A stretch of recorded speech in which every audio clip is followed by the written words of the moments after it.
Je suis très heureuse de vous accueillir ici aujourd'hui à cette conférence. C'est une conférence organisée par l'UCIAS. L'UCIAS, c'est l'Institut d'études avancées de l'Université de Strasbourg. C'est partie de l'initiative d'excellence, le LIDEX, de l'Université de Strasbourg, obtenue dans le cadre du Programme national d'investissement d'avenir. Et l'UCIAS soutient de la recherche originale, potentiellement pionnière. Et il y a encore des gens. Et c'est très bon d'avoir Alan Kierman ici parce qu'en fait, il est très pionnier dans le domaine de l'économie. Je voudrais demander à professeur Robin Cowan pour introduire et pour présenter le conférencier d'aujourd'hui. Merci. Merci.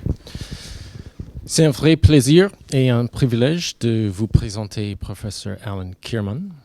La carrière d'Alan l'a conduit, après un doctorat à Yale University, à occuper des postes de professeur successivement à Johns Hopkins University, the Free University of Brussels, Warwick University, the European University Institute in Florence.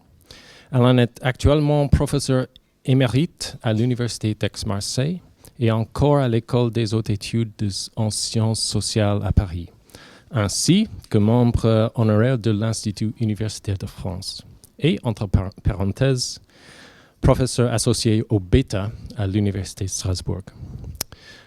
Alan a reçu en 1995 le prix Humboldt et en 2005, il était le premier lauréat du prix de la Fondation Urrutia Elialda pour la diversité en économie.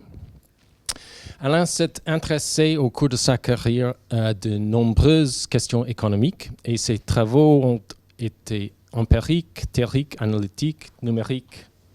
Vous choisissez, Alan l'a fait.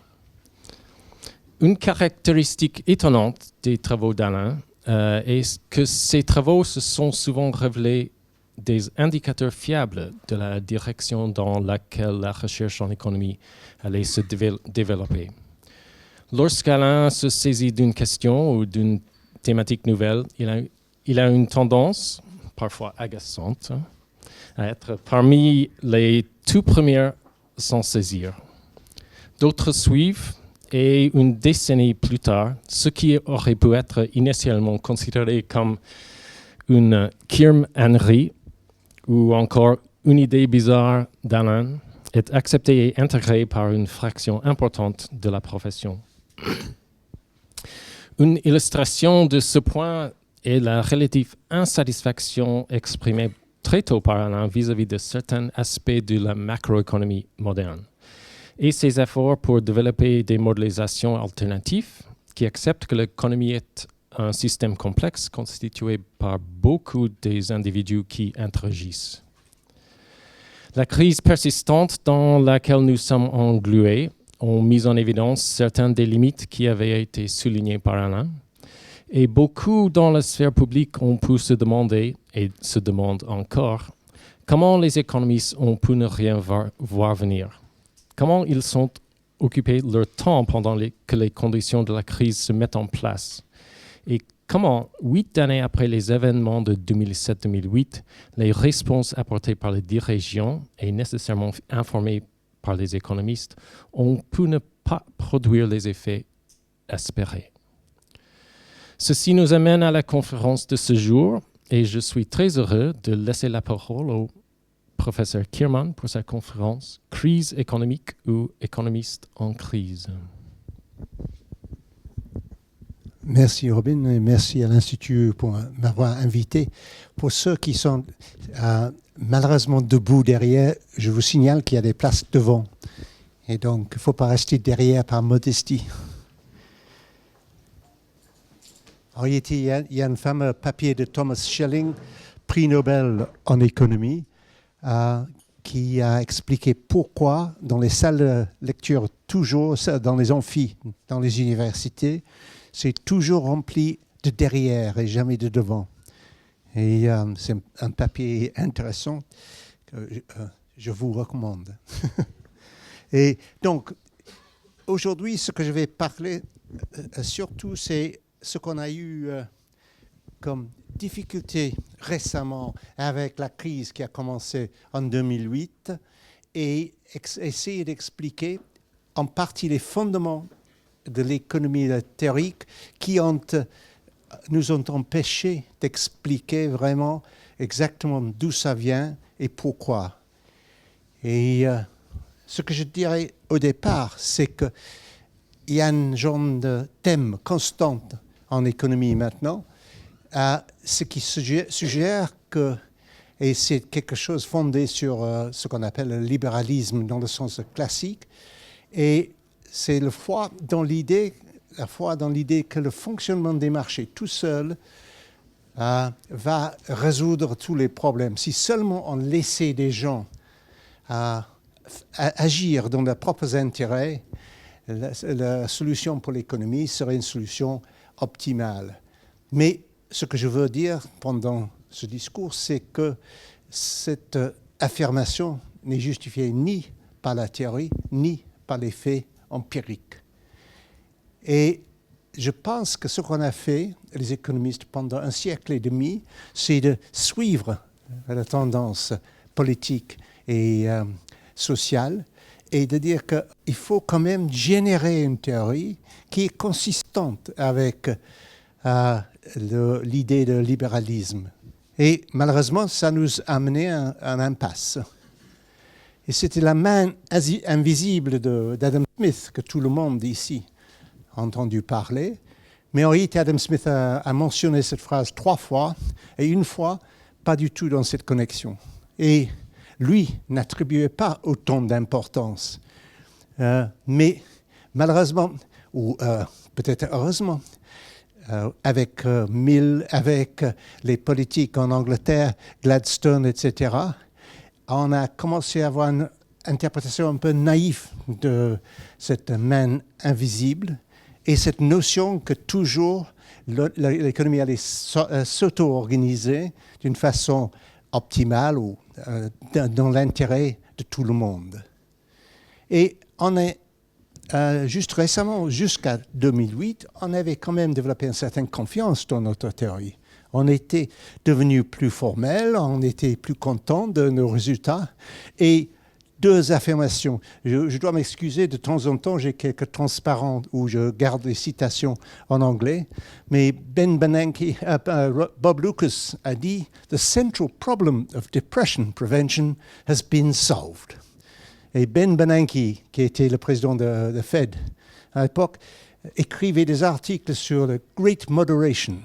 Ça veut dire la diminution dans la volatilité des variables macroéconomiques. On est arrivé à une situation relativement stable et on était très content de nos politiques économiques qui nous avaient amenés dans cette situation.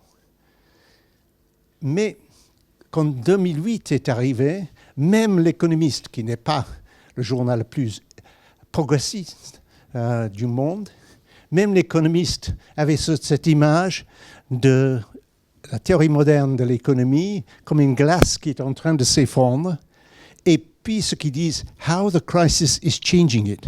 Malheureusement, vu d'ici, on a l'impression que ça n'a pas changé beaucoup la théorie économique et tous les économistes attendent pour qu'on revienne dans une situation normale. Donc, dans la crise actuelle, qu'est-ce qui est arrivé ? Désintégration du système financier mondial au départ, et ça a eu des conséquences non seulement pour le système financier, mais aussi pour l'économie réelle. Et malgré tout ce qu'on dit, cette période traumatique n'est pas du tout finie, mais la plupart des explications de ce qui s'est arrivé sont basées sur 3 mots, les réseaux des banques, la confiance, la contagion. Mais ces notions ne sont pas du tout dans nos modèles. Mais ce que je veux suggérer comme une alternative, c'est de considérer le total, l'économie totale, comme un système complexe et de ne pas se baser entièrement sur les individus, mais regarder comment la situation agrégée émerge de l'interaction entre les individus dans l'économie.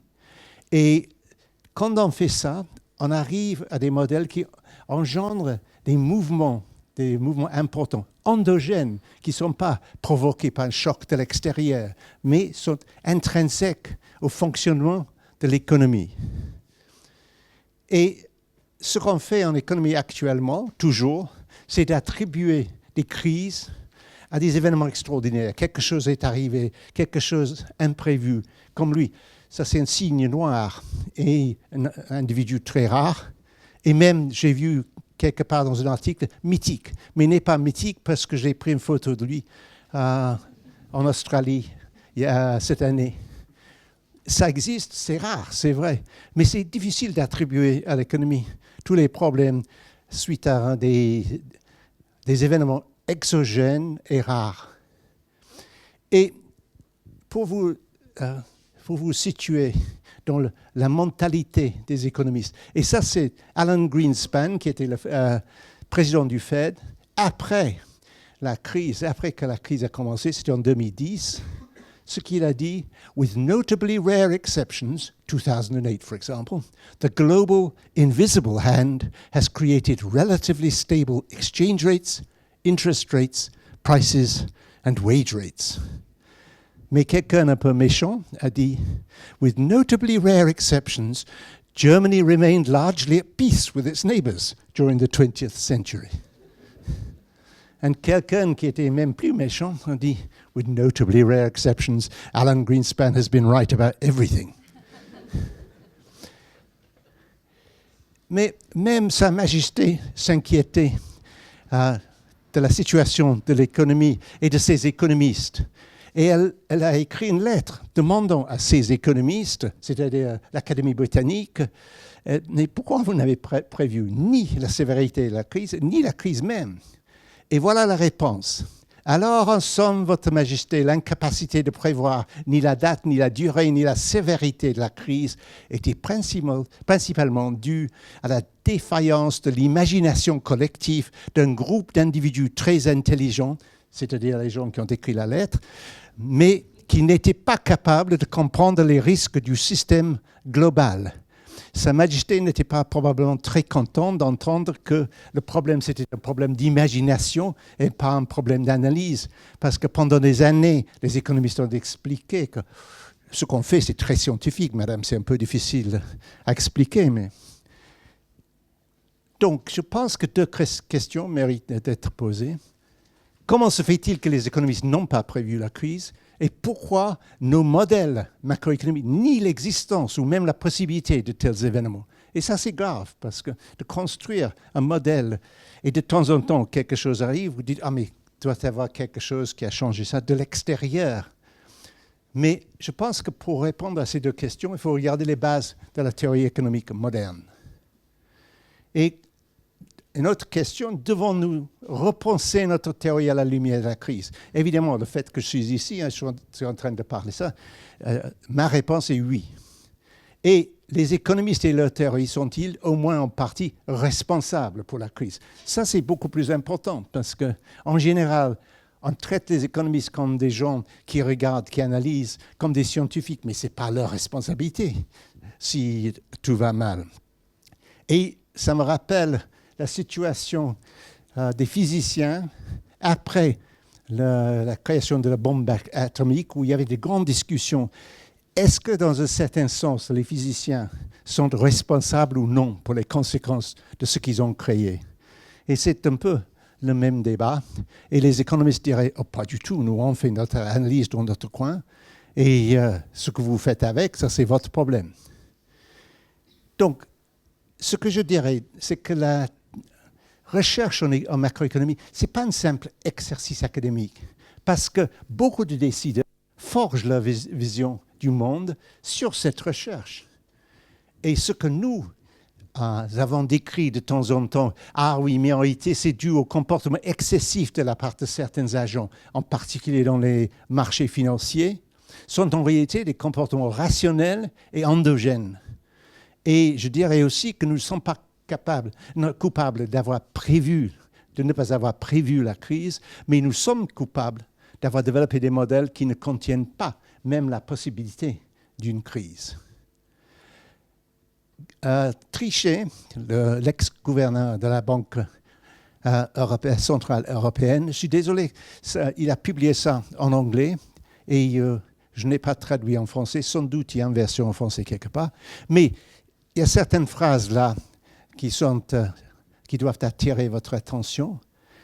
Macro models failed to predict the crisis and seemed incapable, semblait être incapable d'expliquer ce qui arrivait à l'économie d'une façon convaincante. Et puis il dit, we felt abandoned by conventional tools. Judgment and experience inevitably played a key role. Et ça, c'est inquiétant encore pour une science, une soi-disant science, d'avoir quelqu'un qui dit, mais on se base sur le jugement et l'expérience. Évidemment, devant un public français, je n'ai pas besoin d'expliquer l'autre sens du mot tricher. Mais devant un public anglais, ils ne savent pas. Et il y avait un professeur, un ami à Dauphine, qui est dans le département d'économie, l'arnaque, il s'appelait. Et donc, j'ai toujours pensé que c'est dommage que l'arnaque n'est pas devenu l'assistant de Trichet. Ils auraient pu se promener en Europe, Trichet et l'arnaque, qui expliquent la théorie économie moderne. Mais, deuxième chose, ça c'est une petite citation de Mario Draghi, qui est une personne pour laquelle j'ai beaucoup d'estime, mais ça montre comment les économistes pensent. Il a dit, the euro is like a bumblebee, un bourdon, je pense. This is a mystery of nature because it shouldn't fly, but instead it does. Et ça veut dire qu'essentiellement, nous avons des modèles qui disent que ça ne doit pas voler, mais ça arrive à voler. So the euro was a bumblebee that flew very well for several years. And now I think people ask, how come? There must have been something in the atmosphere, in the air at that time that made the bumblebee fly.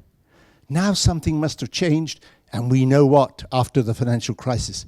The bumblebee would have to graduate to be a real bee. And that's what it's doing. Now, je pense que si vous allez dans la rue et vous demandez à quelqu'un, on a des modèles qui disent que le bourdon ne peut pas voler. Le bourdon vole. Est-ce qu'il faut changer nos modèles ou le bourdon? Mais là, on dit, mais c'est le pauvre bumblebee qui doit être modifié. Et un ami a fait ce petit dessin pour moi où Draghi explique. Are you sure you want to keep on flying? Maintenant, on sait que vous ne pouvez pas. Et je pense que notre problème, c'est qu'on est tellement liés à nos modèles, et c'est que même quand ces modèles ne correspondent pas à la réalité économique, nous nous posons des questions sur l'évidence empirique plutôt que sur les modèles eux-mêmes. Encore une fois, tricher. Et je mets ça simplement parce que pour les économistes ici, ils insistent sur le fait qu'on avait toujours travaillé dans la théorie économique avec des agents atomistiques et optimisateurs. Mais ce qu'il dit, c'est que ça ne capte pas le comportement des agents pendant une crise. Mais moi, je dirais qu'en réalité, ça ne capte jamais le comportement des agents normaux. On a besoin d'hétérogénéité. C'était une population différente d'agents, pas tous les agents les mêmes. Behavioral economics, l'économie comportementale qui utilise la psychologie est utile.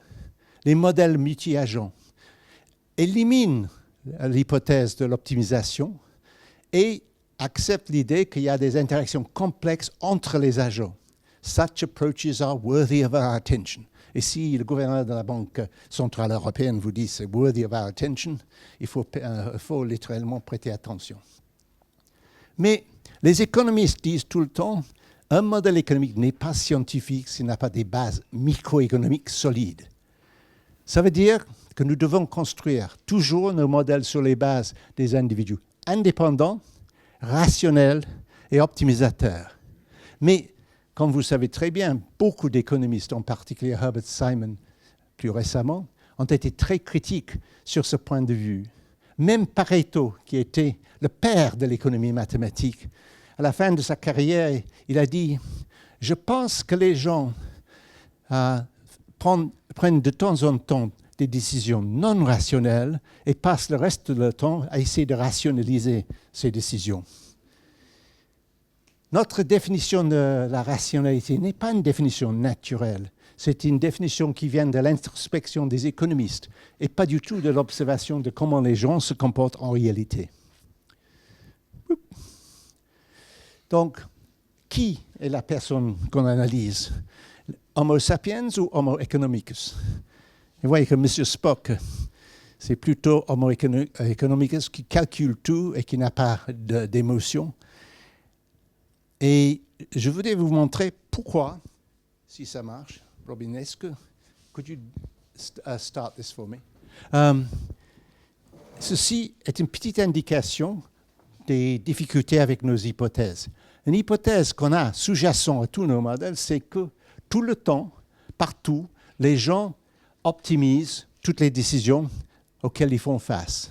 Donc l'idée, c'est que pour un économiste, on imagine que quand on se lève le matin, on regarde d'abord le prêt immobilier que j'ai, je regarde l'intérêt, taux d'intérêt, est-ce que c'est optimal ou non, est-ce qu'il ne faut pas changer, le plan téléphonique que j'ai, est-ce qu'il n'y a pas un autre plan qui est un peu moins cher et un peu plus général? Je réfléchis à comment je vais aller au travail aujourd'hui, quel chemin prendre, est-ce que la distance compense pour le temps, etc., etc. Donc, en réalité, ce pauvre économiste, il faisait vraiment ça, il ne pourrait jamais bouger de la maison. Il passerait tout son temps à réfléchir, à calculer de toutes les décisions. En réalité, ce qu'on fait, c'est qu'on prête attention à un truc particulier, et puis en faisant ça, on ignore ce qui arrive dans les autres domaines, et donc très souvent, on a un comportement qui est très loin d'être optimal. Mais ici, c'est une petite expérience, juste pour tester votre capacité de prêter attention, et ça s'appelle Selective Attention, pour la raison suivante. Vous avez deux équipes qui jouent au basket. Une équipe habillée en blanc, une équipe habillée en noir. Et vous avez une seule tâche, c'est de compter le nombre de passes pour l'équipe habillée en blanc. D'accord? Donc, vous faites ça, après on va voir le résultat. OK, Robin.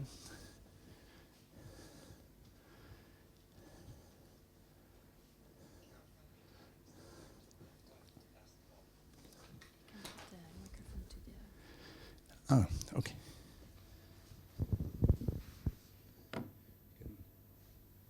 7, 15, pi, 94, 3, 6, 1, 2, 3. That's max, I think.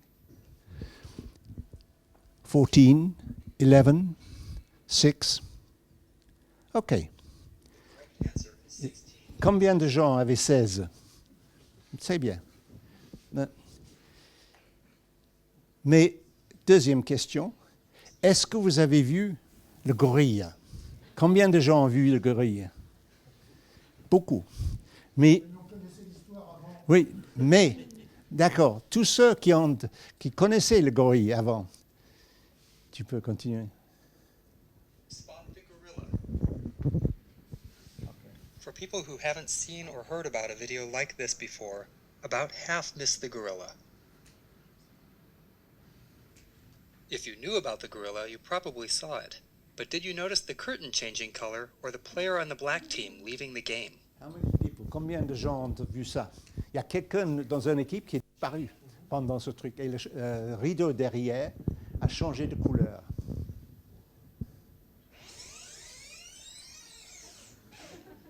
Here comes the gorilla, and there goes a player, and the curtain is changing from red to gold.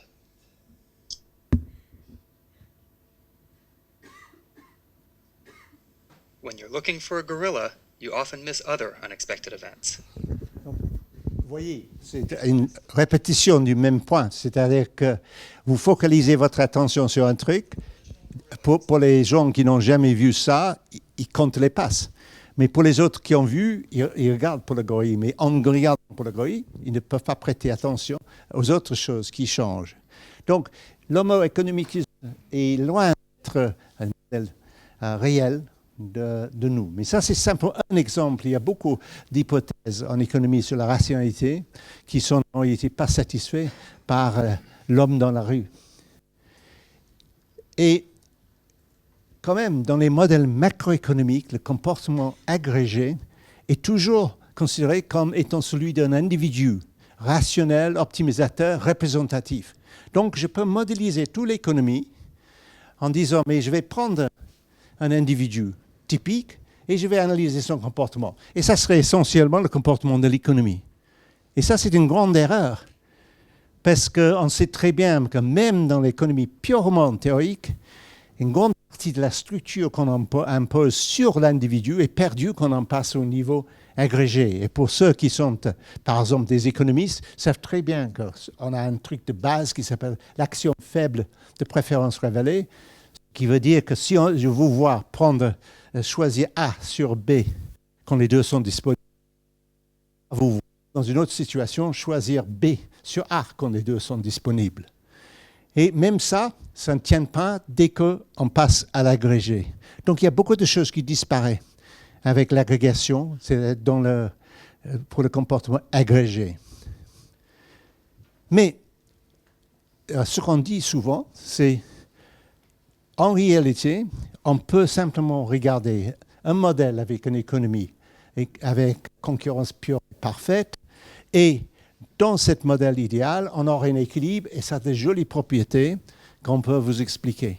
Malheureusement, il faut aussi expliquer comment est-ce qu'une économie qui n'est pas arrive à l'équilibre. Et ça, c'est quelque chose qu'on n'est pas capable de faire.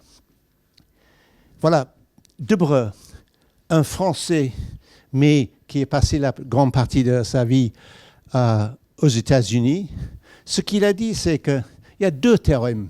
Et le théorème le plus important, le plus connu, même par des gens, des théoriciens importants, est un théorème qui est souvent appelé le théorème de la main invisible, et dit « The first asserts that if all the agents of the economy are in equilibrium », ça veut dire que chacun choisit ce qu'il veut, et en total, l'offre est juste égale à la demande. Alors, dans cette situation-là, on a ce qu'on appelle un optimum de Pareto. Its proof is one of the simplest in mathematical economics.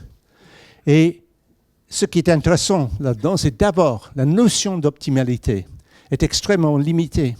Tout ce que ça veut dire, c'est qu'on est dans une situation où vous ne pouvez pas améliorer la situation d'un individu sans diminuer le bien-être de quelqu'un d'autre. Mais c'est tout à fait possible que c'est un optimum de Pareto si un individu a tout, de la richesse, et les autres n'ont rien. Ça serait un optimum de Pareto. Parce que même augmentant le bien-être d'un autre individu, vous allez diminuer un petit peu le bien-être de celui qui a tout. Donc c'est un critère très limité. Ça ne tient pas compte de la distribution de la richesse. Et deuxièmement, Debreu lui-même admettait que selon lui, la démonstration que les économistes ont une tendance vers un équilibre est impossible. Et ça, il a dit pas longtemps avec sa mort. Et il a dit, c'est pour ça que je n'ai jamais essayé. Beaucoup d'économistes ont essayé de démontrer qu'une économie qui n'est pas en équilibre y arrive. Ken Arrow, l'autre personne qui a eu un prix Nobel, et ils ont tous les deux créé ce qu'on appelle le modèle Arrow-Debreu, qui est le modèle de base de notre théorie moderne. Et ce qu'il dit là, c'est « From the time of Adam Smith's Wealth of Nations, one recurrent theme of economic analysis has been a remarkable degree of coherence among the vast number of individual and seemingly separate decisions about the buying and selling of commodities. In everyday normal experience, there's something of a balance between the amounts of goods and services that individuals want to supply and others want to sell. This experience of balance is so widespread that it raises no intellectual disquiet amongst laymen, c'est-à-dire non-économistes. Mais ça, c'est curieux, parce que parmi tous ces biens et services, il y a aussi le marché du travail. Et peu de gens, je pense que pendant longtemps, nos marchés de travail ont été en équilibre dans ce sens. Est-ce qu'aujourd'hui, la Grèce, avec par exemple 25% de chômage, 40% de chômage parmi les jeunes, c'est un marché en équilibre? C'est difficile à croire. Mais pendant longtemps, on a eu des périodes comme ça. Et on continue à fonctionner avec des modèles qui prévoient qu'on est toujours à l'équilibre. Et là, c'est compliqué, mais je vais essayer de faire quelque chose, parce qu'il y avait une autre vision la vision de Hayek, qui est une personne pour laquelle, malheureusement, je n'ai pas beaucoup d'amour. C'est un type raciste et très désagréable. Mais de temps en temps, il avait des choses intéressantes à dire. Donc, je vais essayer de faire marcher ça. On va voir. Ah oui, il est là.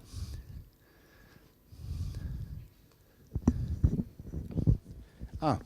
Market is a system of the utilization of knowledge, which nobody can possess as a whole, which only through the market situation leads people to aim at the needs of people whom they do not know, make use of facilities of which they have no direct information, all this condensed in abstract signals, and that our whole modern wealth and production could arise only thanks to this mechanism is, I believe, the basis not only of my economic, but as much of my political views.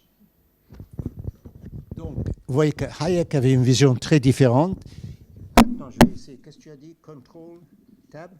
Control tab. No, command tab. C'est ça? There? Very good. Thank you.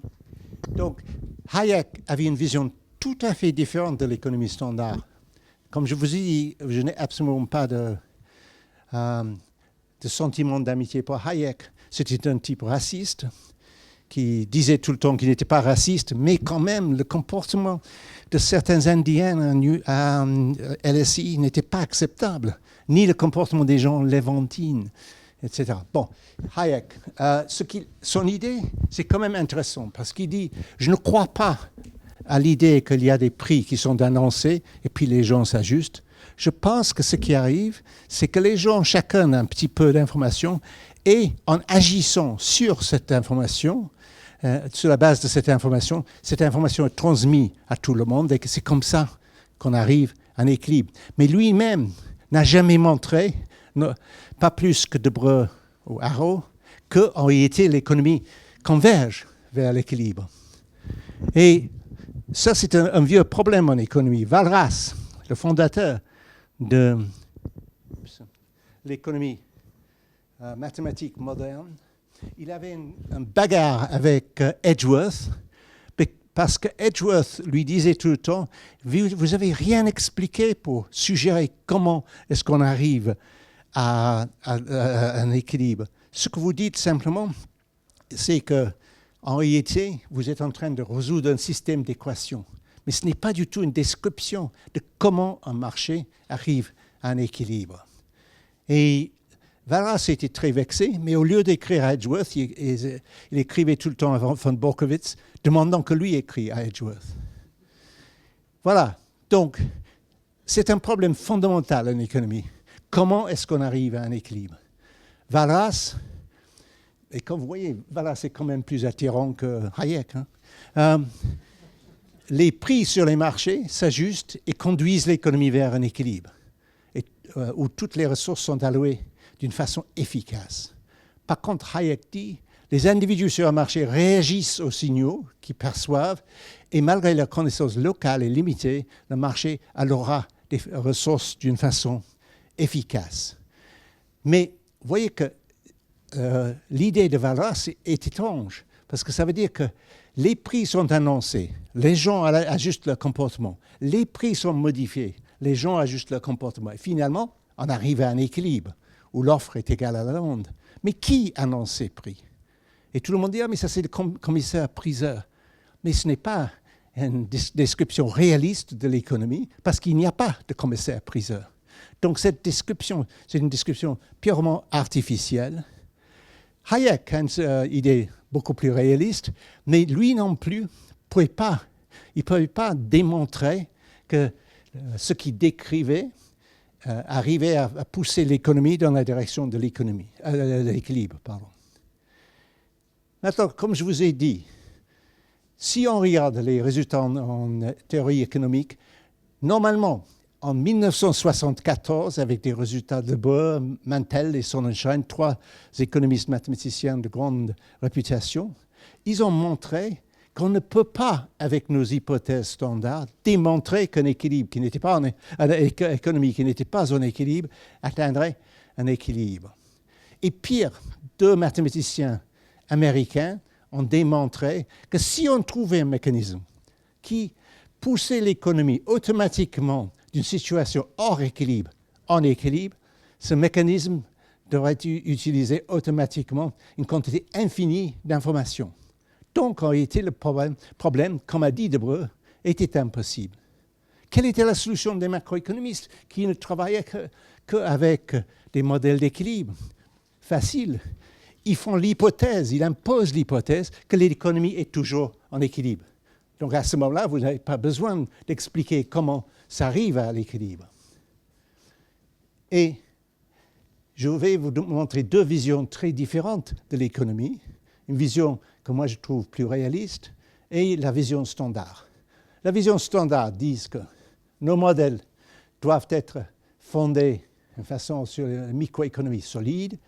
On doit limiter nos hypothèses sur les individus et pas sur autre chose.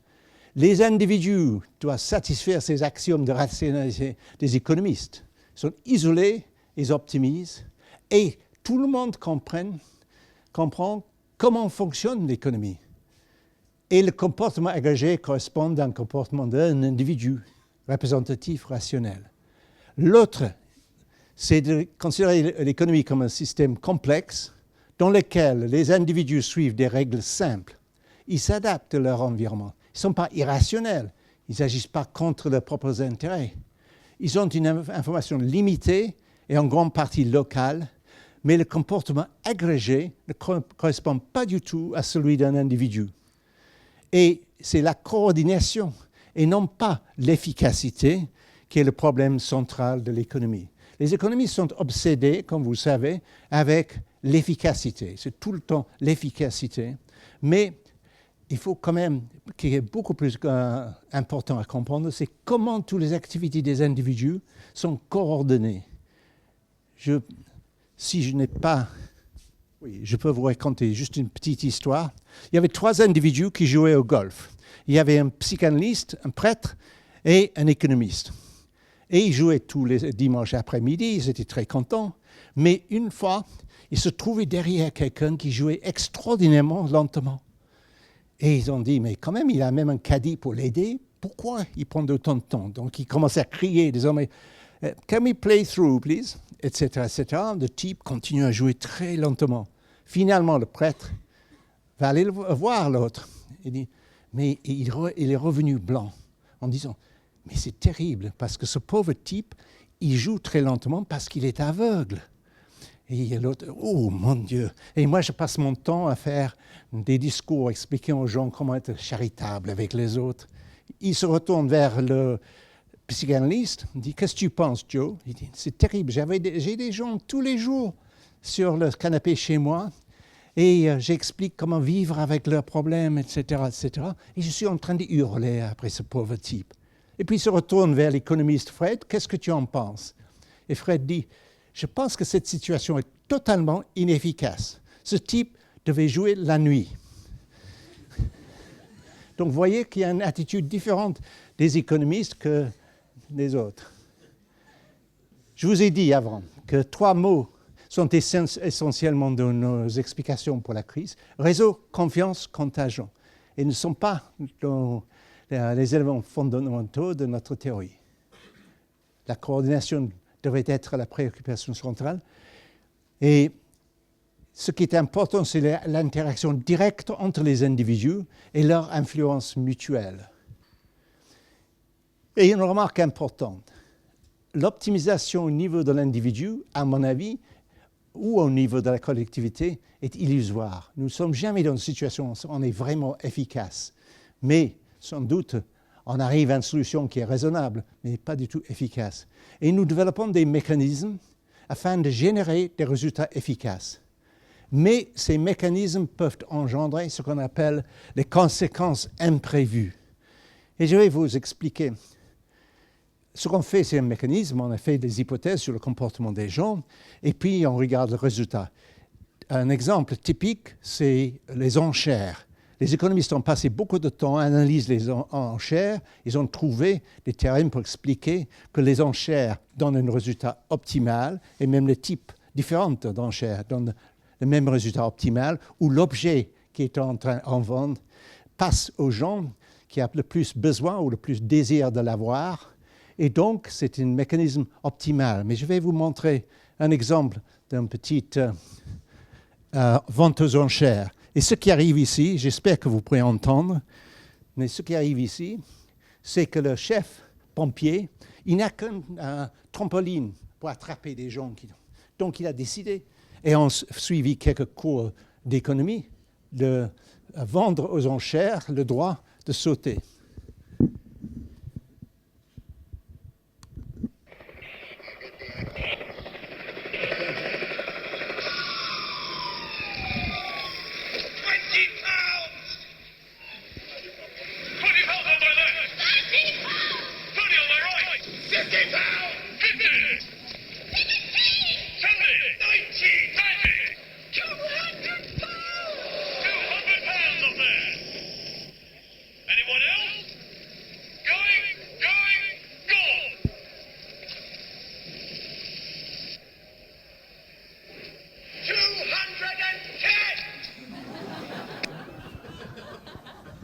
Vous voyez, petite erreur, une petite chose irrationnelle, un petit changement, ça donne des résultats totalement inattendus. Je voudrais vous donner une analogie.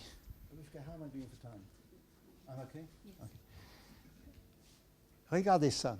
Ça, c'est la banquise de l'Antarctique de l'Ouest. Et ce qu'on sait, que cette banquise est en train de s'effondrer beaucoup plus rapidement qu'auparavant. Et à long terme, ou même à moyen terme, ça va provoquer une augmentation du niveau de la mer importante.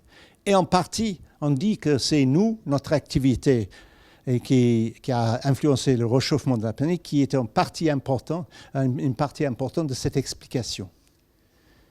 Et pourquoi ça doit nous intéresser, comme les économistes? En partie parce qu'on dit que c'est les êtres humains qui ont engendré en partie ça. Et deuxièmement, parce que ce qui est typique dans ce cas-là, c'est que si on demande à quelqu'un pourquoi ça arrive, il va vous dire « Ah, mais c'est parce que le réchauffement global a augmenté la température des océans et c'est ça qui a fait fondrer la banquise. » Mais en réalité, typiquement, l'expression réelle est plus compliquée. Et ce qui est arrivé, c'est que le réchauffement climatique a changé les vents et les vents poussent l'eau qui était naturellement plus chaude vers cette région et c'est ça qui a provoqué en réalité la perte de stabilité de la banquise. Mais, et ceci est le point plus important, il n'y a pas de mécanisme stabilisateur, comme écrit un des auteurs. Et deuxièmement, modifiant les aspects que nous pouvons contrôler peut ralentir ce mouvement, mais ne peut pas l'arrêter. Le système s'est auto-organisé et terminé dans un état instable. Donc ça veut dire que ces systèmes-là sont des systèmes complexes, beaucoup de choses qu'on doit tenir compte, et c'est très difficile de prévoir l'évolution de ces systèmes, et ne sont pas des systèmes qui sont naturellement stables. Donc les leçons pour nous, c'est que nous sommes aussi confrontés à un système complexe et adaptif. Et on a peu de contrôle sur ce système. Et quelquefois, c'est possible de renverser les conséquences et d'autres fois, c'est impossible. Et le processus d'auto-organisation de ce système crée sa propre dynamique et ses propres incitations. Et c'est ça le problème. Dès qu'on essaie de changer quelque chose, il y a des conséquences inattendues de ce qu'on a fait. Et c'est très difficile à prévoir ça dans un système interdépendant et complexe. Les crises sont une caractéristique intrinsèque de nos économies, mais pas de nos modèles. La notion d'auto-organisation stable n'est pas fondée sur notre théorie. Mais ça, c'est une conclusion dans d'autres disciplines auxquelles on est arrivé, à laquelle on est arrivé, mais pas pour l'instant en économie. Voilà un système complexe. Vous voyez la relation entre l'environnement physique et puis nous, dans le coin là. Mais nous sommes liés à tout ce système. On ne peut pas analyser chaque fois en prenant des choses en isolation. Il faut regarder les éléments ensemble. Une autre possibilité, c'est de regarder, Bob Shiller, prix Nobel en économie, a dit, "Of course, the problem with economics is that there are often as many interpretations of any crisis as there are economists. An economy is a remarkably complex structure, and fathoming it depends on understanding its laws, regulations, business practices and customs, among many other details." Et ce qu'il dit, c'est tout le monde connaît l'analogie entre le cerveau et un ordinateur, les réseaux de transistors qui sont liés, mais il dit, l'économie, c'est la prochaine analogie. Un réseau d'individus qui communiquent les uns avec les autres. Et il faut essayer de comprendre l'économie de la même façon qu'on essaie de comprendre le fonctionnement du cerveau, et pas en regardant chaque neurone individuellement. Comme il dit, the brain, the computer and the economy, all three are devices whose purpose is to solve fundamental information problems and in coordinating the activities of individual units. As we improve our understanding of any one of these devices and how it overcomes obstacles in doing so, we learn something valuable about all three. Mais si vous allez dans un premier cours en économie et vous regardez et vous écoutez, ça n'a rien à voir avec cette vision-là. C'est-à-dire qu'on vous explique l'individu, comment il se comporte, etc. Mais cette notion qu'on est dans un système interconnecté d'individus est très importante. Dans d'autres disciplines, par exemple en écologie, depuis les travaux de Bob May, dans le temps, on disait « mais les systèmes, la nature est quand même intrinsèquement stable, c'est que quand nous interférons avec la nature, qu'il y a des problèmes. » Mais en réalité, on sait très bien que la nature elle-même peut engendrer des crises endogènes, et pendant un certain temps, il y a une diminution, même une extinction de certaines espèces, etc. Et donc, dans les autres disciplines, on a éliminé cette notion d'auto-organisation automatique. Mais, étant donné les événements récents, je voulais juste remarquer que cette notion de conséquences imprévues de ce qu'on fait n'est pas limitée à l'économie. Et ça, c'est un économiste très connu, Jeff Sachs, qui est directeur de Earth Institute à Columbia, conseiller secrétaire général des Nations Unies. Et ce qu'il dit, lui, c'est que maintenant, on a tous ces événements terribles ici, mais n'oubliez pas que ce sont des effets de retour de nos interventions beaucoup plus tôt. En Afghanistan, quand on a formé le Taliban, le Moudjahidine, en recrutant exprès des gens qui avaient tendance à être fanatiques pour combattre les Russes, on n'a pas pensé à ce que ces gens allaient faire après le départ des Russes. Et évidemment, ça s'est transformé dans deux mouvements Al-Qaïda et puis maintenant Daesh. Et dans une certaine sens, nous sommes responsables d'avoir pris des actions sans prévoir les conséquences à long terme. Et un article très intéressant, et si quelqu'un le veut, je peux envoyer ça par email, mais où il explique les détails de cette histoire. Et c'est assez triste. Mais c'est le même phénomène avec l'économie. On fait des choses pensant que si je pousse ici, ça serait la conséquence. Et puis terminé. Et c'est jamais terminé. Il y a toujours des effets de retour. Les racines de nos problèmes, donc, en économie, c'est qu'il faut comprendre le comportement du système et non seulement le comportement des individus. Comme Isaac Newton a dit, « I can calculate the motion of heavenly bodies, but not the madness of people. » Mais c'est possible aussi que le comportement collectif peut être plus intelligent que celui d'un individu. Et je vais vous donner un petit exemple. La sagesse des foules, peut-être vous avez entendu parler. Si vous devez faire une prévision sur certaines choses, une façon de faire, c'est de demander à des individus individuellement ce qu'ils prévoient et puis prendre la moyenne. Et en général, c'est beaucoup plus fiable qu'un individu. Par contre, dès que ces individus commencent à savoir ce que les autres ont prévu, ça diminue énormément la fiabilité. Un autre exemple. Voilà, ces gens-là doivent garder leur ruche à une température constante. Et comment ils font? En bougeant les ailes et poussant l'air à travers la ruche. Et donc, Maintenant, comment est-ce qu'ils font? Parce que c'était extraordinaire, ils gardent la température très constante. Et un macroéconomiste aurait dit tout de suite, ah mais évidemment, je prends l'abeille représentative, je le regarde, et quand la température augmente, il passe ses ailes de plus en plus rapidement. Et ce n'est pas du tout le cas. En réalité, ce qui arrive, et je vais vous les montrer en action, parce que la deuxième chose qu'on dit tout le temps, ah mais là vous regardez les insectes n'ont pas d'intention, et en plus ils ont des millions d'années d'évolution, donc ils sont optimales à cause de ça. Mais d'abord, est-ce qu'ils sont optimales? Et deuxièmement, comment ils fonctionnent? Oh, ils ne fonctionnent pas, les pauvres.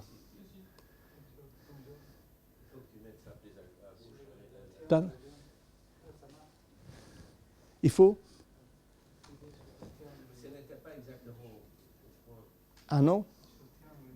Là? Pip. Bon, il ne marche pas. Ce n'est pas grave. Vous entendez zzz tout le temps, et puis vous voyez des abeilles qui arrivent, qui passent.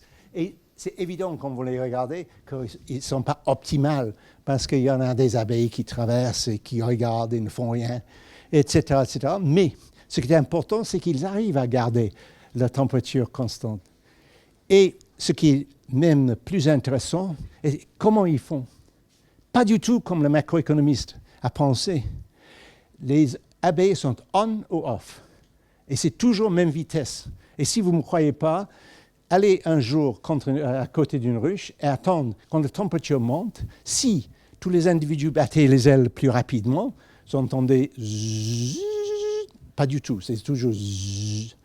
Et ce qui arrive, c'est que chaque abeille a un seuil de température. Et quand la température monte au-dessus de ce seuil, il commence à battre ses ailes. Donc, quand la température est très élevée, il y a beaucoup qui le font. Quand la température est plus basse, il y a très peu. Et ce n'est pas du tout l'idée qu'ils réagissent d'une façon continue à l'environnement, mais collectivement, c'est ça qu'ils font. Donc, les individus sont simples, on-off, mais le résultat collectif est très bien organisé. Malgré le fait qu'il y a certaines qui semblent être tout à fait à côté de la plaque. OK, donc, et c'est important, cette notion de seuil en économie est importante.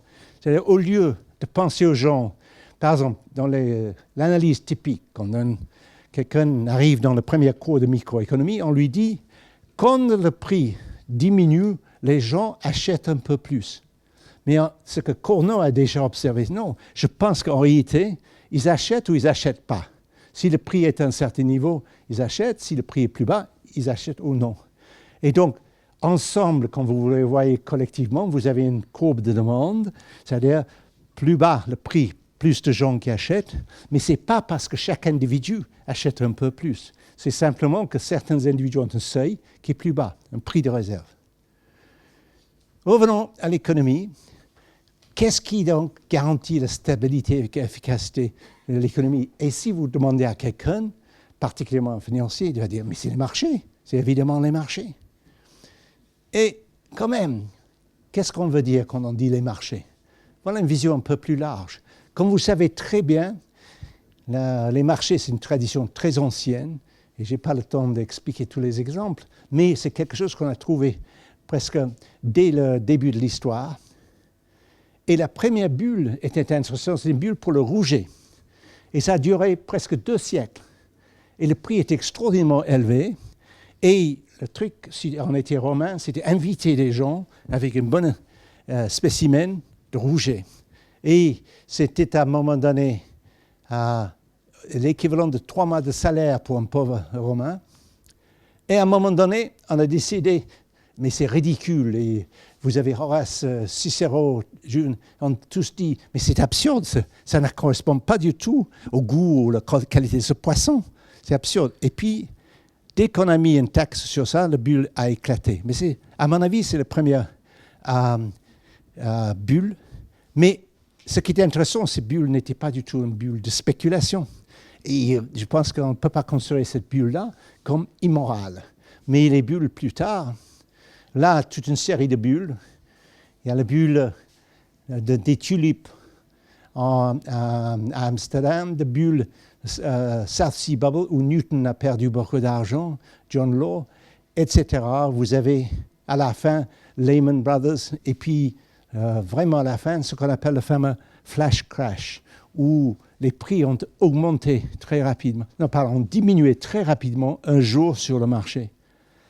Et encore une fois, pourquoi? À cause des seuils. Parce que les gens ont fait des programmes pour faire des échanges pour eux.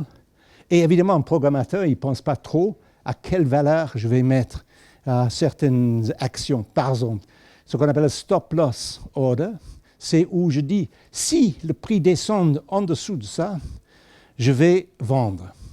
Mais le programmateur, probablement, il met, par exemple, 100. Mais si tout le monde met 100, dès que le prix descend à 100, tout le monde vend et le prix descend à 90. Et puis, les mêmes algorithmes disent vendre à 90. Donc, le truc descend très rapidement. Et le 6 mai, c'était le 6 mai, oui, en 2010, on a eu une chute de 40% de la Dow Jones aux États-Unis. Et puis, même à un moment donné, ils ont arrêté le fonctionnement. Un autre bulle que vous connaissez, le Bitcoin bubble. Ça, absolument pas de mouvement, tout d'un coup, et maintenant ça descend. On va voir ce qui arrive. Mais, question intéressante, avec tout ça, tout le monde explique que c'est les marchés qui résolvent le problème.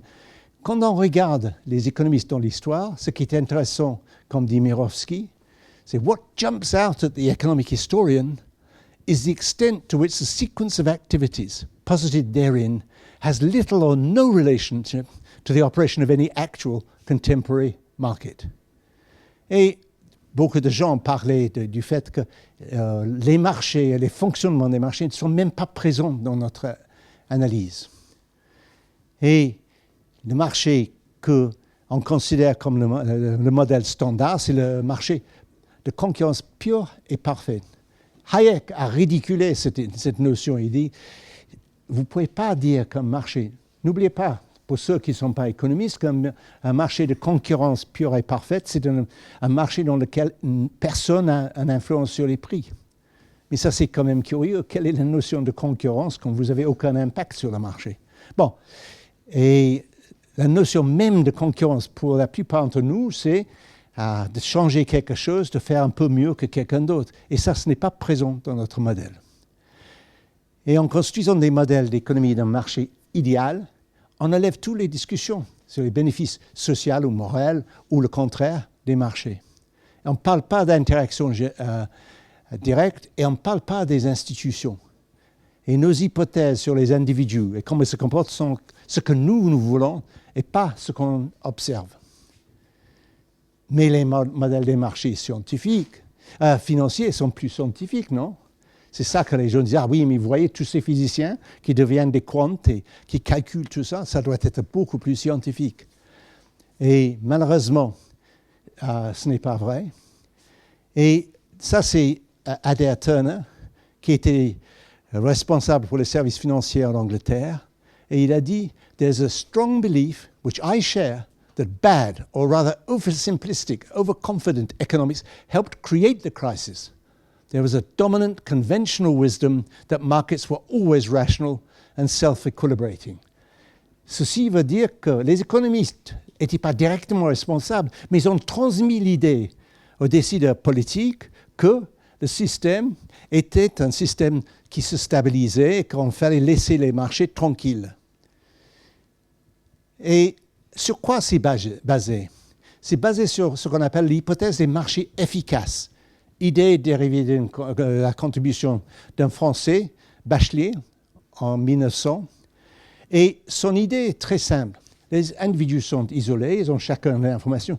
Mais dès que moi j'ai une information privée, je fais quelque chose sur le marché. Je vois qu'un copain me dit « Mais Apple a trouvé un truc extraordinaire. » Donc, tout de suite, je vais sur le marché, j'achète des actions d'Apple, et les actions d'Apple montent un peu. Et ça, c'est l'idée que chaque fois que quelqu'un a une information, il agit sur la base de cette information, et donc cette information devient publique.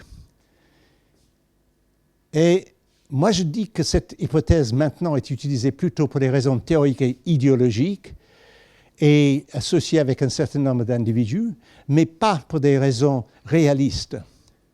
Et qui était le rapporteur sur la thèse de Bachelier? Henri Poincaré. Et qu'est-ce qu'il a dit?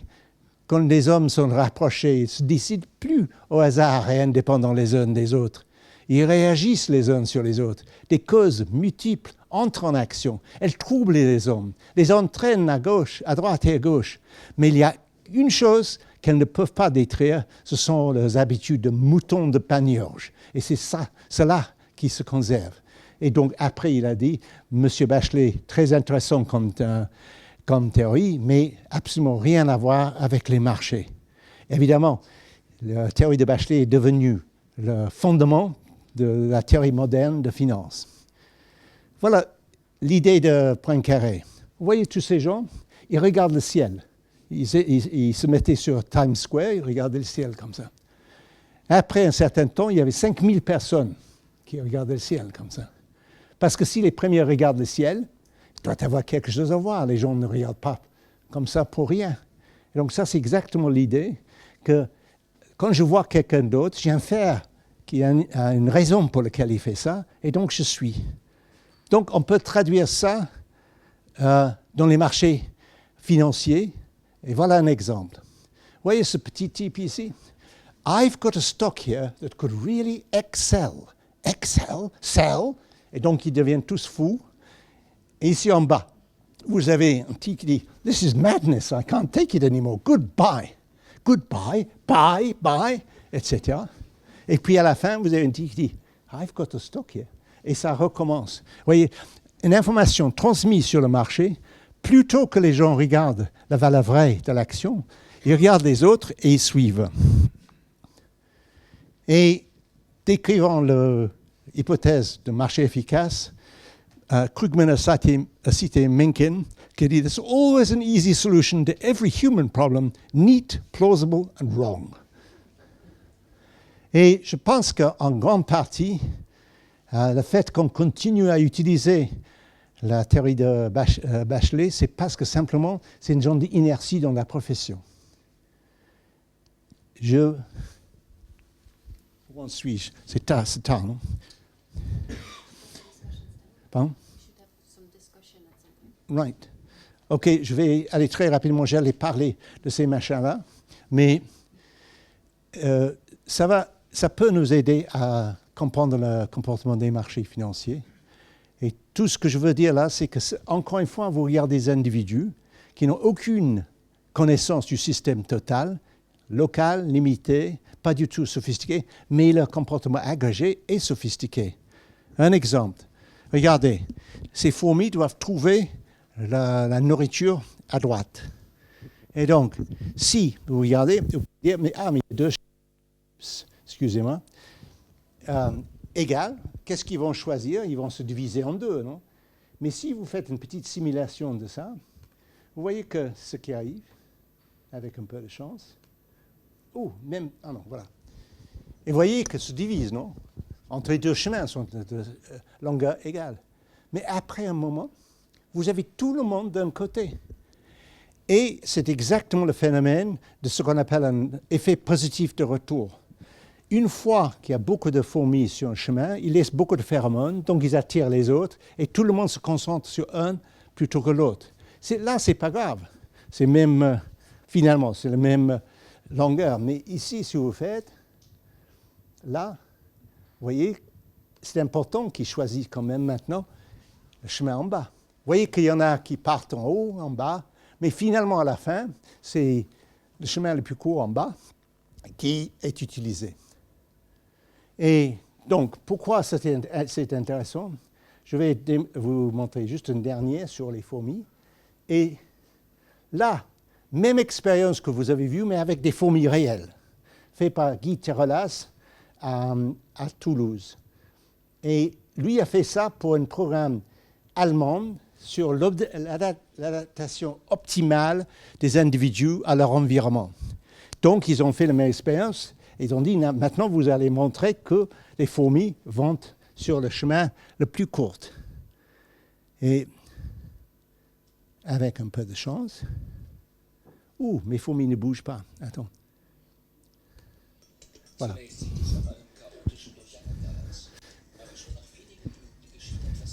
Oups, voyez, lui, il n'est pas optimal. Hein.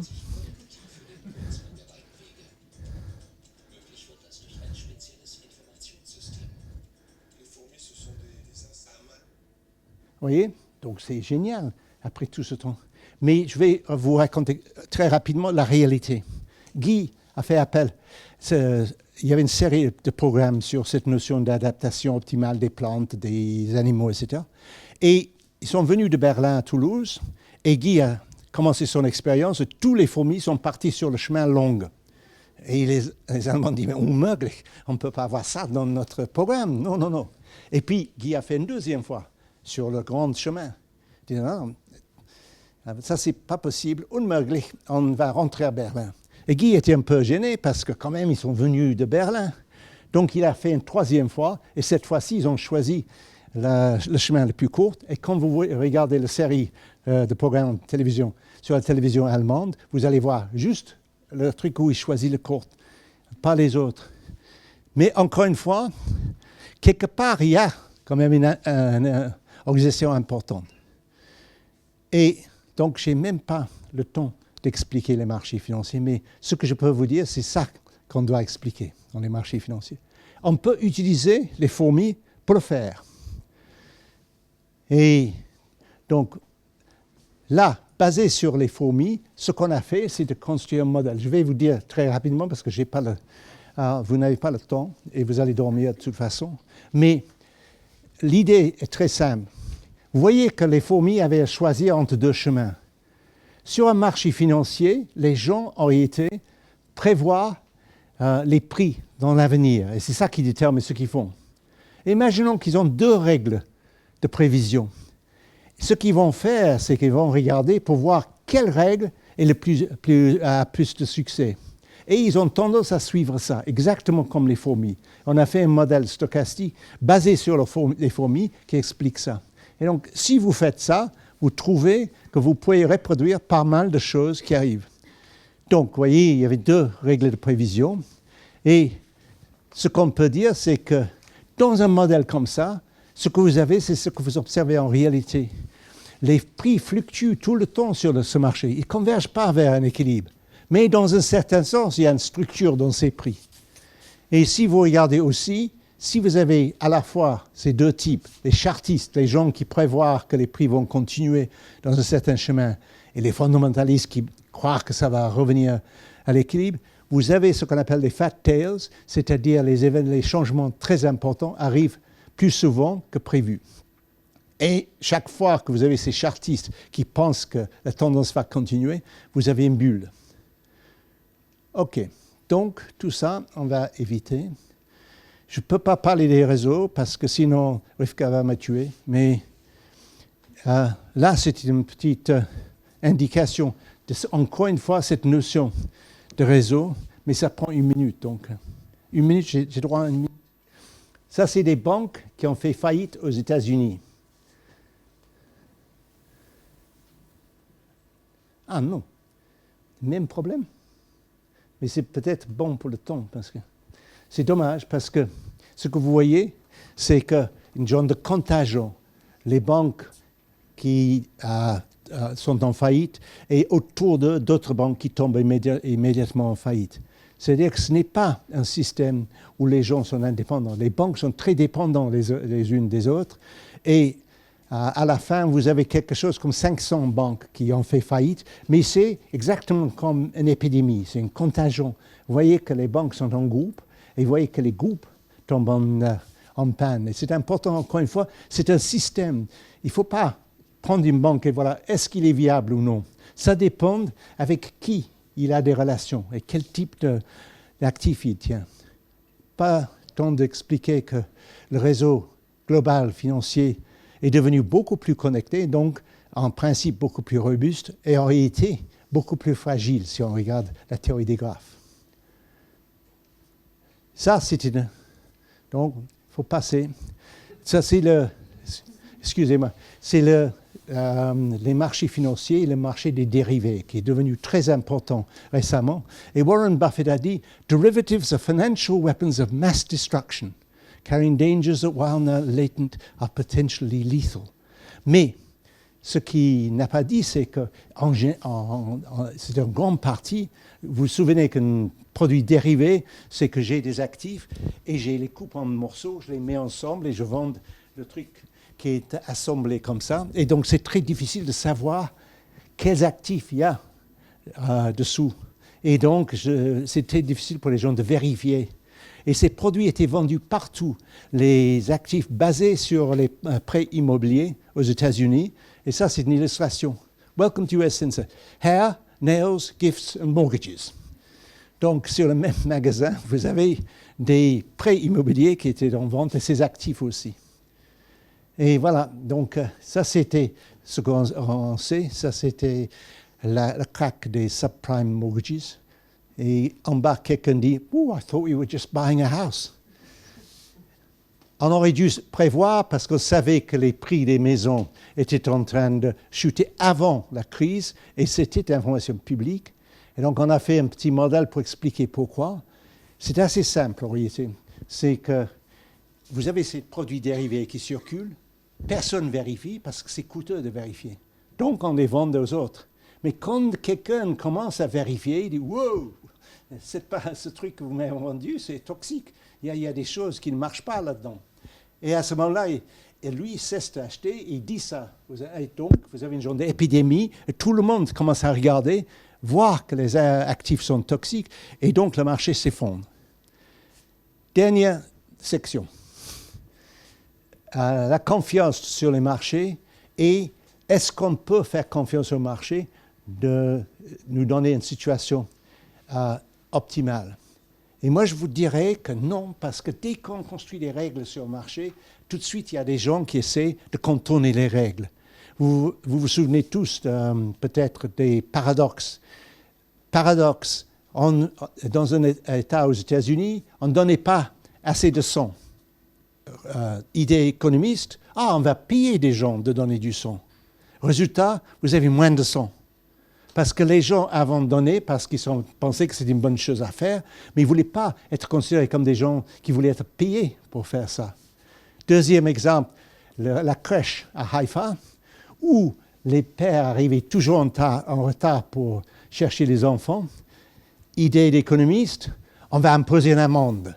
Tout de suite, les gens étaient même plus en retard, parce que maintenant, il y avait un prix. Donc, on payait le prix et on pouvait arriver en retard. Et sur les marchés, regardez, ça c'est novembre 2014. Fines carry echo of LIBOR scandal. No end in sight to a rotten culture, etc. Voilà les amendes qui étaient imposées sur les grandes banques par les autorités américaines. Et JP Morgan, ça c'est sur le marché de change. Vous avez ce type-là qui a été poursuivi parce qu'il avait triché avec la déclaration des taux d'intérêt. Tom Hayes' conviction, a big victory for UK's serious fraud office. Et là, vous avez eu quelqu'un, US trader found guilty in landmark spoofing case. Et ça se continuait comme ça. Et la plus récente, c'est with 160 billion merger, Pfizer moves to Ireland and dodges taxes. Non, merci. Ça veut dire qu'essentiellement, ces entreprises font ce qu'on appelle l'optimisation fiscale, c'est-à-dire qu'ils évitent de payer les impôts.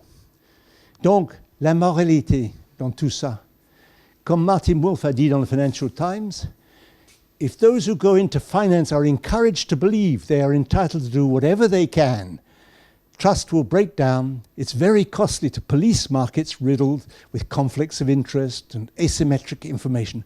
We do not, by and large, police doctors in this way because we trust them.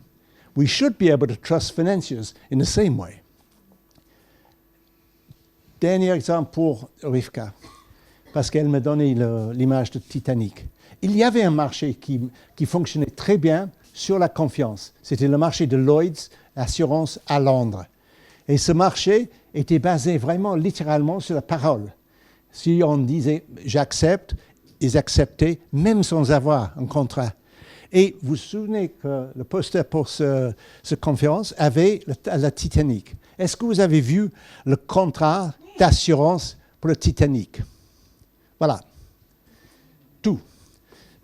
Vous voyez, pour un bateau de cette importance, ça c'est le contrat total. Et là, il y a des petits gribouillis, to include the trip from Belfast to Southampton. Des petits détails. Mais ça, c'est le contrat d'assurance pour le Titanic. Et qu'est-ce que vous voyez? Comment c'était fait?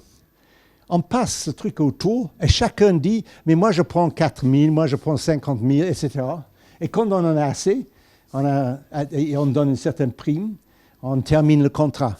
Et si on n'arrive pas à engendrer assez, on augmente un peu la prime et on trouve quelques... Mais tout ce que vous avez, c'est ces signatures-là. Mais quand le Titanic s'est écoulé, ils ont payé sans hésiter. Ça, c'est une idée tout à fait différente de comment les marchés fonctionnent de nos jours. Et c'est dommage. En inégalité, we had to skip. Oups. Je vais vous donner dernier slide. Le problème d'inégalité a attiré beaucoup d'attention, particulièrement aux États-Unis. Et tout le monde sait que la richesse est distribuée d'une façon très inégale. Donc, Dan Ariely a fait une enquête, 5000 Américains.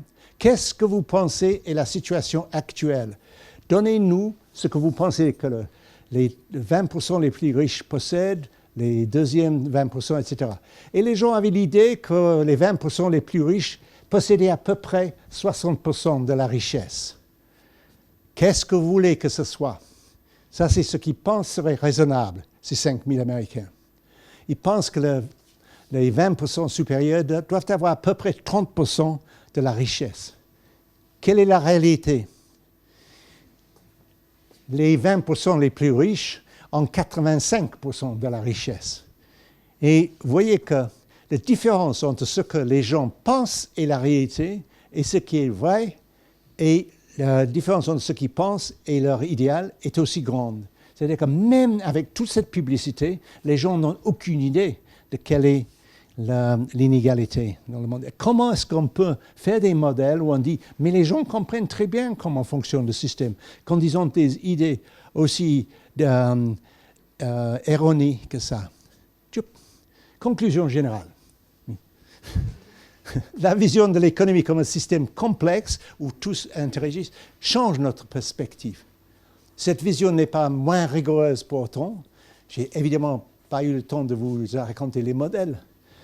Mais il faudrait recentrer notre théorie sur les interactions et ce qu'on appelle en économie les externalités ne sont pas des imperfections, sont le centre de l'économie. Les réactions des individus aux autres donnent une dynamique endogène au processus qui est compliquée et qui peut avoir des changements de phase, des changements importants. Ces mouvements produisent des ruptures aux crises qui sont récurrentes. On a tout le temps des crises.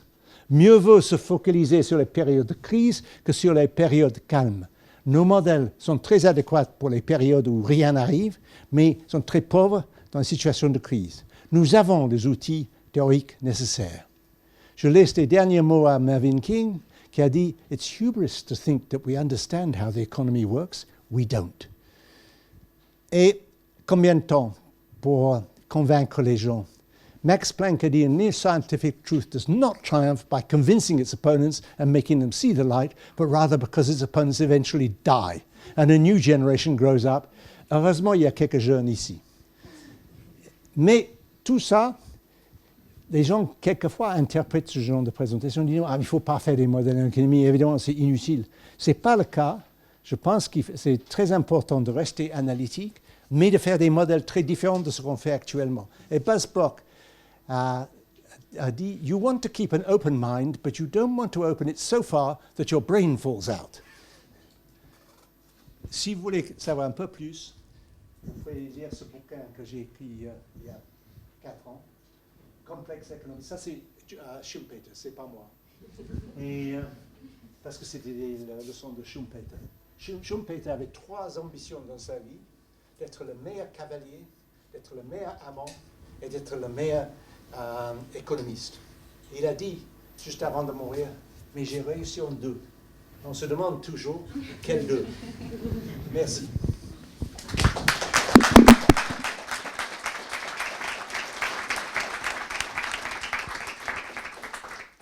Merci beaucoup pour une conférence super intéressante et un peu effrayante. Je peux m'imaginer qu'il y a des questions. Fire away. Not really far. Bonjour. Oui, merci beaucoup pour votre conférence extrêmement intéressante. À lire le titre « Crise de l'économie ou économiste en crise », je vais vous donner mon point de vue qui nécessite de revenir un tout petit peu en arrière. Quand j'ai commencé dans les années 60 à étudier l'économie, on parlait d'économistes de salon.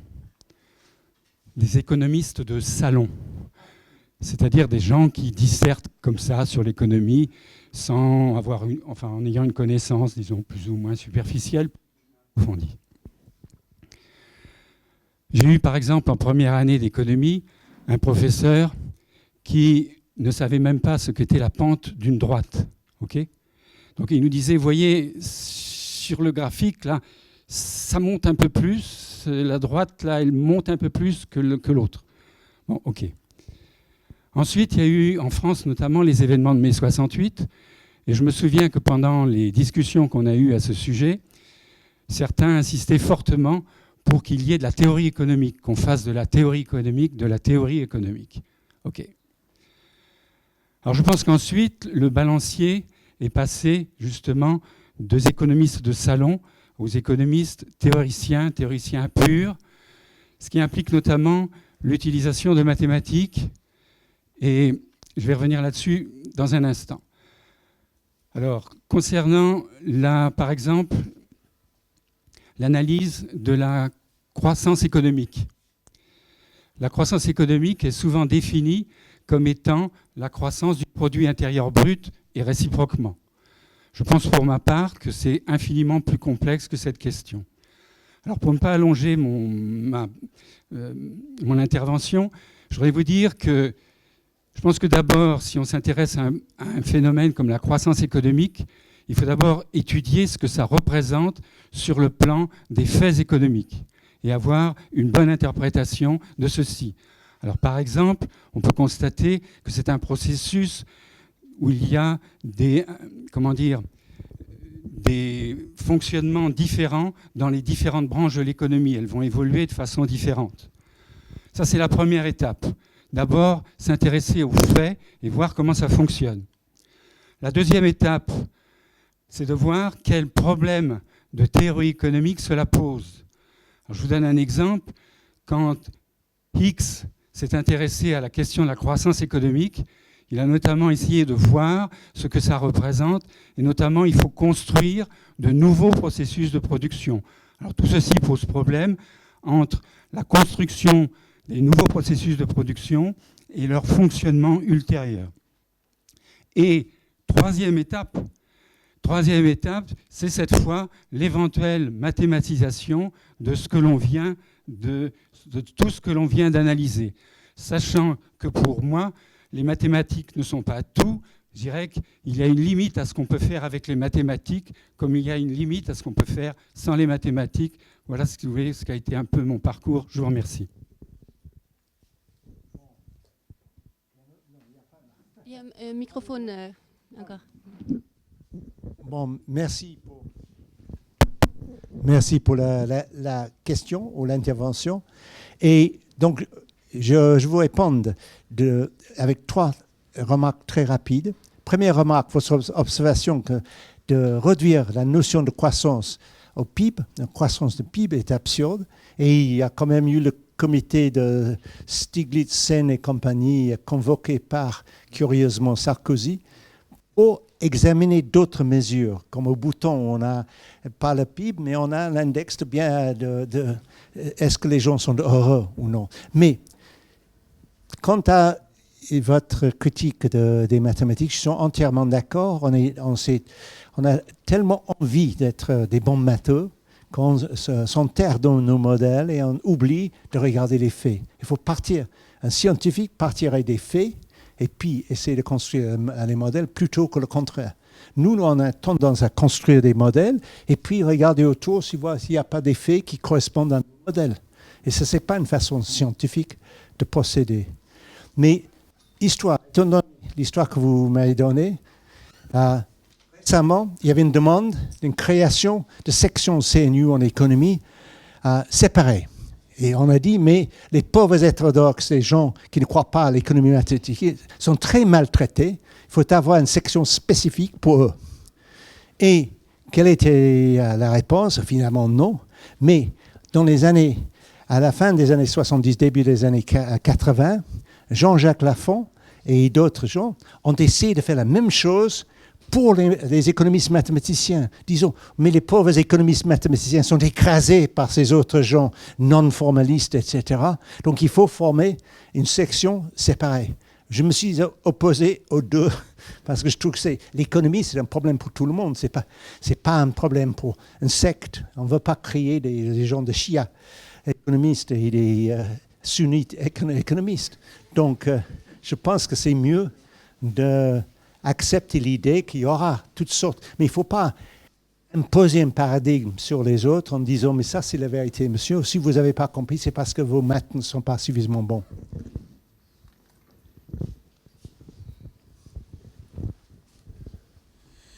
Oui, j'avais une question, puisque en fait, régulièrement dans votre présentation, il y a eu un parallèle qui a été fait avec des phénomènes naturels, et notamment même chez les abeilles, mais la banquise. Ma question, c'est la suivante. Est-ce qu'on peut vraiment considérer que l'économie est une science, et est-ce qu'on ne devrait pas plutôt la rapprocher de ce qu'on appelle plutôt les sciences humaines? Pardon, Est-ce qu'on ne devrait pas plutôt la rapprocher de ce qu'on appelle les sciences humaines? Si on doit entendre le mot science, est-ce que ce ne serait pas plutôt dans ce sens-là? Non, je comprends tout à fait votre question, parce que quand je dis ça, vous dites « Ah, mais attendez, si vous ne pouvez pas nous dire avec un modèle mécanique, si je fais A, B va arriver, ce n'est pas vraiment une science, donc il faut plutôt regarder vers les sciences sociales et humaines. » Et là, on voit des explications. Et je suis entièrement d'accord qu'on ne prête pas assez d'attention à ces disciplines pour nous inspirer sur le comportement des individus. Mais prenons par exemple la climatologie. Est-ce qu'on dirait que la climatologie, c'est une science ou non? Moi, je dirais que oui. Mais les modèles de climatologie ont les mêmes difficultés. C'est extraordinairement difficile de prévoir à court terme. Et ce sont des modèles où toutes sortes de conséquences inattendues des événements arrivent. Et donc, dans un certain sens, je pense qu'on est plutôt dans ce domaine-là. On peut essayer d'être scientifique, au moins appliquer des méthodes analytiques. Mais ce n'est pas une science dans le sens que c'est une science mathématique où je peux dire, finalement, je vais trouver le bon modèle, je sais quelle est la cause et quel est l'effet. C'est jamais comme ça. Mais c'est une question philosophique de la définition d'une science, en réalité.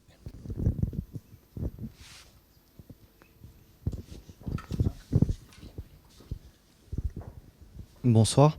Ma question, elle est peut-être un peu large, mais qu'est-ce que vous, personnellement, vous pensez du mouvement en France des économistes atterrés et de tout le système de décroissance, etc. C'est pas très large, c'est assez spécifique à la France. Non, mais j'ai beaucoup de sympathie pour leur position. Quelquefois, j'ai l'impression que certains membres de ce groupe deviennent plutôt les critiques de l'économie standard plutôt que de proposer une analyse très différente. Mais beaucoup parmi ce groupe, quand même, qui sont réellement atterrés, sont quand même des gens qui ont une capacité analytique, etc., mais qui comprennent que nos modèles ne sont pas satisfaisants et sont atterrés par la situation, les conséquences de nos politiques basées sur une théorie qui est pure, mais qui a très peu à voir avec la réalité. L'austérité, c'est une chose imposée pour des raisons en partie idéologiques et en partie basées sur certains modèles. Et en réalité, il n'y a pas de justification théorique ni idéologique pour l'austérité, mais ça a provoqué une souffrance très importante pour beaucoup de gens. Donc, moi aussi, je suis un peu atterré. Et donc, comme je vous dis, pour les sentiments qu'ils expriment, je suis entièrement d'accord. Quelquefois, on n'est pas d'accord avec l'argument qu'ils utilisent, mais quand même, leur attitude, pour moi, est beaucoup plus pragmatique et humaine que l'attitude de quelqu'un comme Olli Rehn qui explique « You must get your deficit back to 3%, otherwise the world will fall apart ». Et je pense que, honnêtement, je suis plutôt avec les économistes atterrés. Pardon, excusez-moi. Atterri. C'est un avion qui est atterri, non?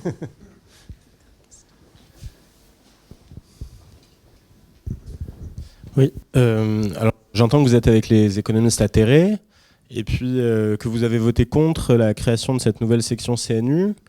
Alors, je m'interroge, puisque finalement, si on fait de la sociologie des sciences, par exemple, eh bien, on constate que les moyens de reproduction du corps sont, en tout cas en France, occupés par les économistes mainstream. Donc vous avez dit déjà que vous trouvez que leurs hypothèses de départ sont fausses, les modèles qu'ils utilisent sont faux. Au niveau international, c'est pareil. La American Economic Review, toutes les grandes revues d'économie sont pleines de mathématiques. Et puis même les économistes eux-mêmes qui aiment bien faire de l'économétrie sur les articles qui sont faits constatent que eh bien, depuis 50 ans, il y a de plus en plus de mathématiques dans les grandes revues d'économie. Alors qu'est-ce que vous proposez pour qu'on puisse avoir non seulement des modèles avec des bases même épistémologiques qui soient plus rigoureuses, plus conformes à la réalité, mais surtout qu'on fasse que ces modèles aient de la force sociale, que ce soit ces modèles-là qui soient utilisés et non pas les modèles qu'on a déjà et qui visiblement nous mènent à la ruine. Mais vous êtes relativement jeune. Je vous ai raconté l'histoire de Lafon, etc. Et, pardon ? Je ne suis pas économiste. Non, mais ce qui est arrivé, c'est qu'en réalité, la profession a été bouleversée en France. Maintenant, sans doute, le pendule est allé beaucoup plus loin dans l'autre direction. Mais je pense que d'abord, un peu plus de tolérance. Notre discipline est extraordinairement intolérante. Et ça, c'est un peu triste. C'est-à-dire que dans les autres disciplines, on écoute les idées, on dit, bon, c'est une idée qui ne semble pas avoir beaucoup de base, mais si le type arrive à expliquer son idée, démontrer quelque chose et expliquer clairement qu'il est en désaccord avec la théorie standard, les gens écoutent. Mais en général, dans notre discipline, ce n'est pas le cas. Mais je ne pense pas qu'en inventant une autre section de CNU, on change la discipline d'économie dans notre pays. Et mon idée serait de rester à l'intérieur et de continuer à se battre. Et finalement, les choses vont changer. Ça, c'est clair. Mais il va falloir un certain temps. Mais la génération après, etc., finalement, eux, ils vont arriver au CNU. Eux, ils vont commencer à approuver, à qualifier des gens, etc. Donc, j'ai l'impression que, comme vous dites, la sociologie des sciences, c'est un peu des extrêmes. On passe. Mais ça, c'est particulièrement en économie. Dans les autres disciplines, en biologie, je n'ai pas l'impression qu'on est les mêmes sectes. Mais peut-être c'est parce que je suis ignorant. Alors moi j'ai deux petites questions. Merci pour la présentation qui est comme toujours extrêmement stimulante.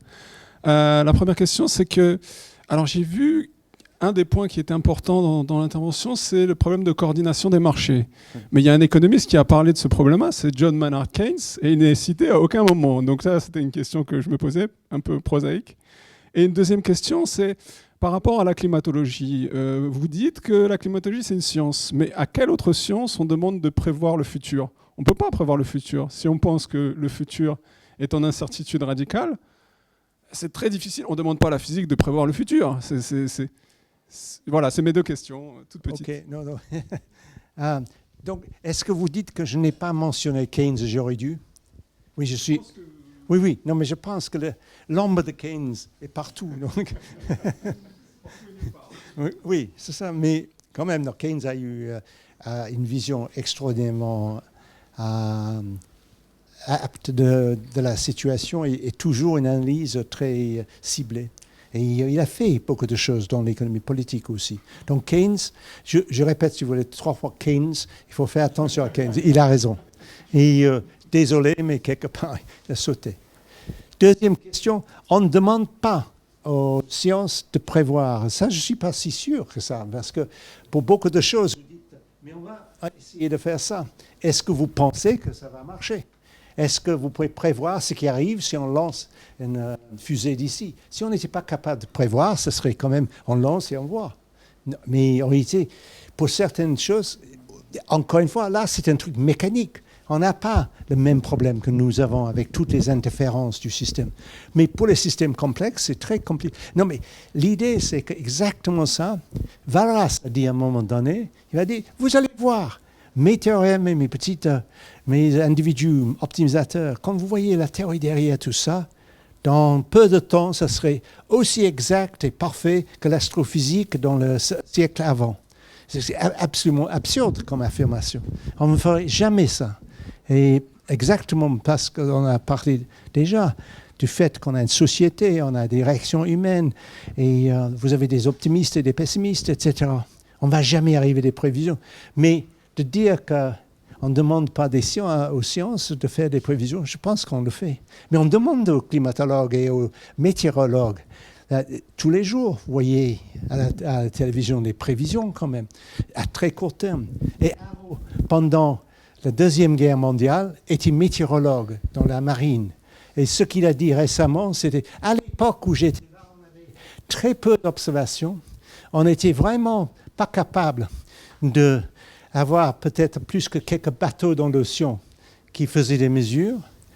Mais on arrivait à prévoir avec un peu de difficulté à 2 jours. Et maintenant, on a des bateaux, des points d'observation partout dans le monde. On a un système électronique extraordinaire. On arrive à prévoir à 4 jours. Et donc, on ne peut pas prévoir très loin parce que c'est un système complexe. OK. Je crois que c'est l'heure, hora est, as they say in Latin. I would like to finish in English because my English is so much better than my French. I want to thank you very much for this very interesting and a bit scary story in which makes you doubt many things, and it makes you glad that you're not an economist spending your whole career working on models that are actually not correct. However, there is hope. I've heard from Robin that you usually work on topics that 10, 20 years later become mainstream.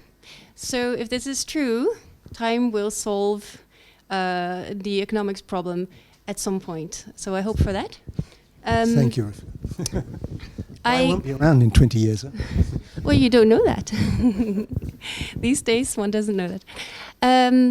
So, you know, the poster for this event was the Titanic sinking, which is a bit of a doomsday scenario. There were some people escaping in some boats, so not all is lost. The famous story about the Titanic is always that the orchestra was still playing while it was sinking, and it just kept on playing and playing. Now, we don't have an orchestra here, but I'm sure they were also serving drinks still when they were going down. And I would like to invite you very much to have a drink with us and to toast to the future of economics. Thank you.